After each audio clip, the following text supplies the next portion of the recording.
Storytime about how I found my mother's stalker living underneath her bed. My mother and father divorced shortly after I was born. My mom has raised me all on her own, so her and I are extremely close. I would do anything for my mother. Back in the 90s, my mom became a somewhat successful model. She did runway shows and campaign ads. She began dating a photographer when I was about 8 years old. But something about him just rubbed me the wrong way.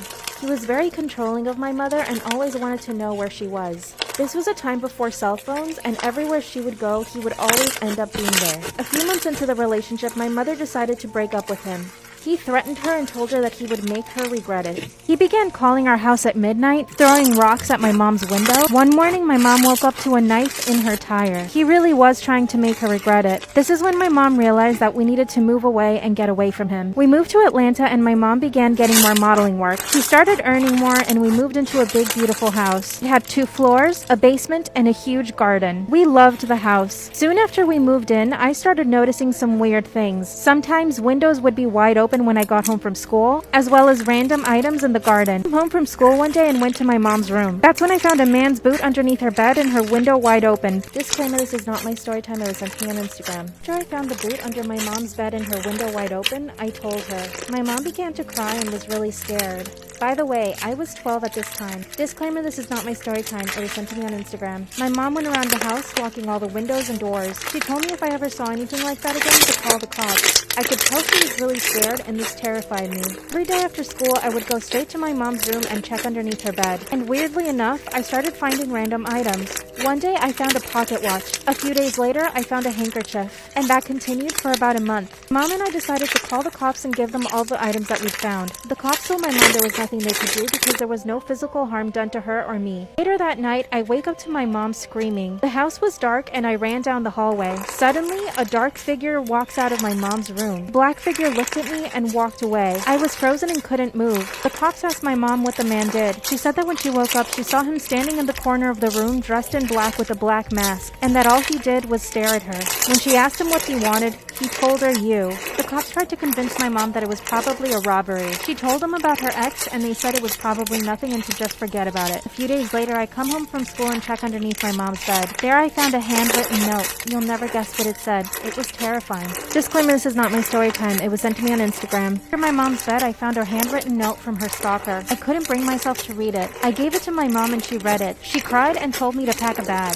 That night, we went to sleep at a hotel and the cops came to check our house. The cops said they found nothing in the house and it was safe for us to come back. 2 days later, I decided to come home from school early. But I knew that my mom wouldn't be home and I would be all alone. When I walked up to the house, I noticed my mom's bedroom window was open. I walked slowly up the stairs and swung the door open. And that's when I saw a man's foot sticking out from underneath my mom's bed. When he heard me open the door, he pulled his foot in. I screamed so loud and closed the door behind me and started running down the stairs. That's when I heard him open the door. I could hear his footsteps behind me as I ran down the stairs. As he ran down the stairs, he tripped and fell. I could hear him yelling in pain. I ran straight to the neighbor's house. She already knew about the break-in and believed me right away. She called the cops and my mother. Her husband decided to go check the house, but when he came back, he said there was nothing there. When I told him that he fell down the stairs, the cops thought he might be in the hospital if he injured himself. And there they found a man dressed in black. That's when the man told the cops that he was my mother's boyfriend and that he came to visit us. They thankfully arrested him. When they showed my mom the man's mugshot, she recognized him right away as her ex. Turns out he had been breaking into our house for over a month, and he would sleep there every night underneath my mom. He was in prison for 10 years but got out last year. My mother and I live in fear. Alright, y'all. I am shook. So I just went to Subway because I wanted to eat fresh or something like that. And I will be damned if it was not the worst experience I've ever had. Subway, I'm calling you out. You know what? I'm not even going to do that because Subway's pretty delicious. But Karen from Subway, I'm calling you out. I get in line and there's only one lady in front of me, so I'm thinking this is going to be a pretty quick trip. All right. No. She is ordering 14 sandwiches. Lady making the subs already looks annoyed, and you know what? I don't blame her. I'm annoyed too. 14 sandwiches. Who does that? Once that's finally done, I figure, okay, I'll just get my sandwich and I'll be out of here. It got so much worse.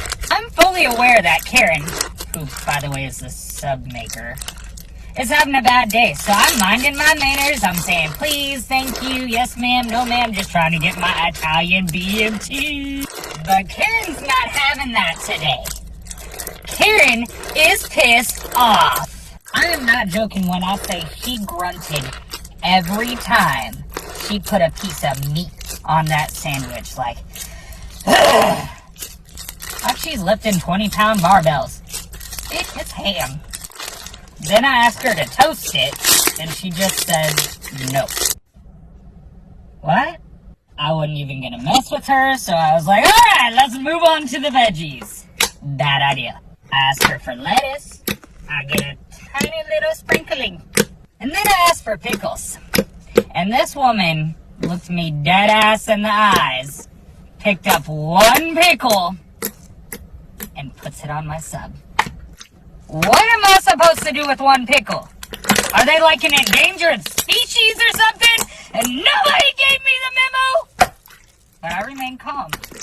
Can I have some more? Yeah, I'll be damned if she didn't keep that eye contact and put a single jalapeno on my sub. Oh, Karen. I'm starting to get mad now. I hate to admit it, but I turned into Donna. We all know Adonna. She's that one lady with the weird bob haircut, always asking to see the manager. She usually looks kind of like this. I asked her as politely as I could, ma'am, can I talk to your manager, please? Y'all, this lady looked at me and told me that, yeah, she'd go get her manager, but only so she could tell her manager that she's gonna clock out and meet me in the parking lot to kick my ass. Where am I? And that just turned into this really awkward staring contest for 30 seconds. This lady looked at me and told me that, yeah, she'd go get her manager, but only so she could tell her manager that she's gonna clock out and meet me in the parking lot to kick my ass. Where am I? And that just turned into this really awkward staring contest for 30 seconds. I was gonna reenact that part, but I don't think I need to subject y'all to that. So after the world's longest staring contest, Karen finally goes to get her manager. Only thing that this manager says to me is, you should take your sandwich as is, or I'ma let her clock out. Yeah, I didn't know what to do, so I left. And now I'm getting home with my raggedy ass sandwich. And just in case y'all think I'm joking about all this, I'm gonna go inside and show you my sandwich. There's the jalapeno. And there's the pickle. She forgot the sauce? If I die, tell my mom I love her. I'm going back in. Karen, you gonna give me my damn sauce? Ah! I just had the worst day of my life, and I'm probably going to jail over it. Let me just start by saying I've always been awkward. I just didn't know it could get this bad, okay? Guys, it really wasn't my fault, though. Like, she was super pretty, and I was super nervous, and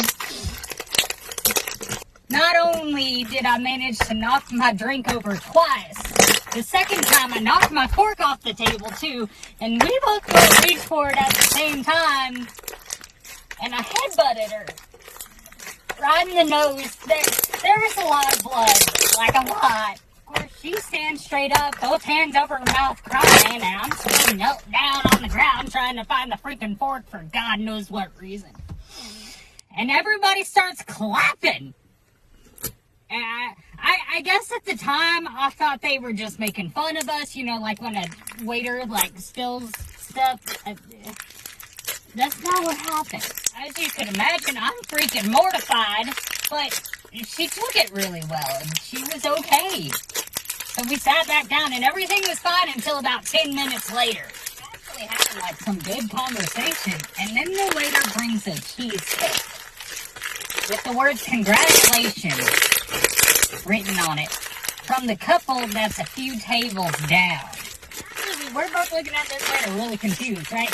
And then he explains that the cake is to congratulate us on our engagement. The couple down the way only saw the second half of that interaction because they thought I had proposed.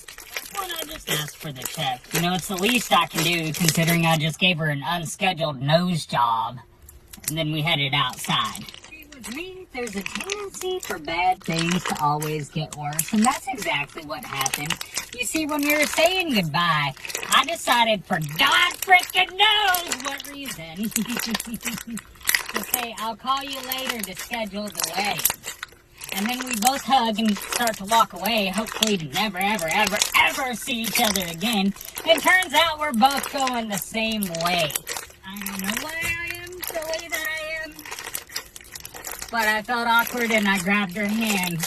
And so we started walking to the cars, holding hands, and we walked past my car and got to her car, and then I shook her hand off mine and then walked back to my car, but my car wouldn't start, so I had to walk back to her car and ask her for a jump. Yeah, she just rolled up her window and drove away, which, fair.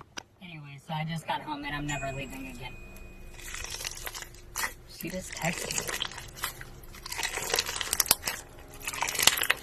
Just getting her shiny work. Again, there. 6 years ago today, I went viral for the very first time on Facebook.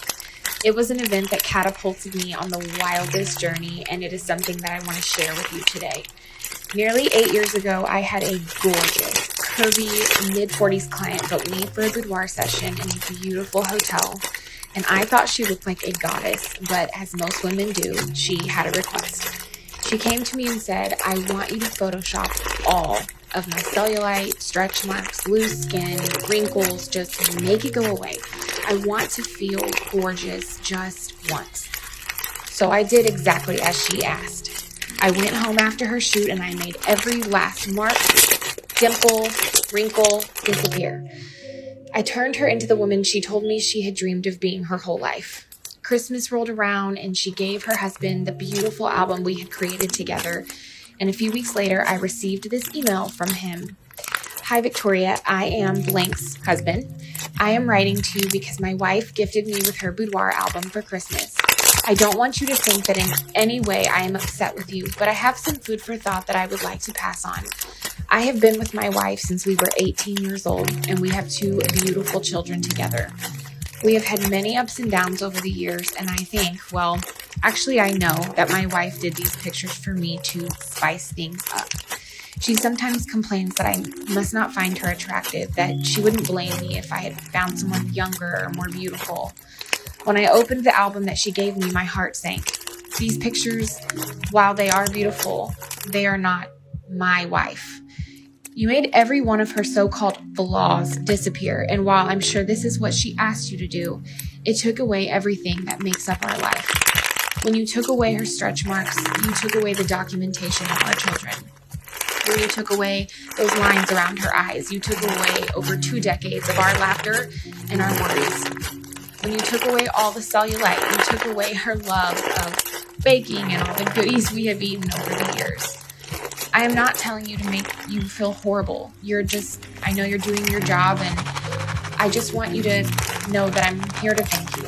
Seeing these images made me realize that I honestly do not tell my wife enough how much I love her and adore her just as she is. She hears it so seldom that she actually got perfect images of what I wanted or what I needed her to look like. And I have to do better. And for the rest of my days, I'm going to celebrate and try to help her find the beauty in the body she deems imperfect. Thanks for the reminder. While so many people have had opinions about this letter over the years, it sparked something in my heart that forever changed how I photograph women and why I won't airbrush you to perfection anymore.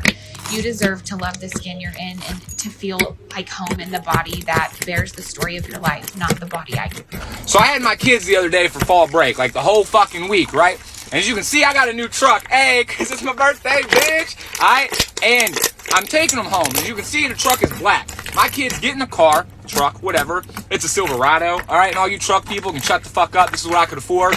I don't want a Dodge or a Ford because I could only afford a Silverado, okay? They get in the truck and they're like, Daddy, let's play a game. let's play a game. And I'm like, no, let's play shut the hell up and drive the quietness home. Fuck no, let's play a quiet place. Fuck no, they can't do it. So they're like, Let's play I Spy. Let's play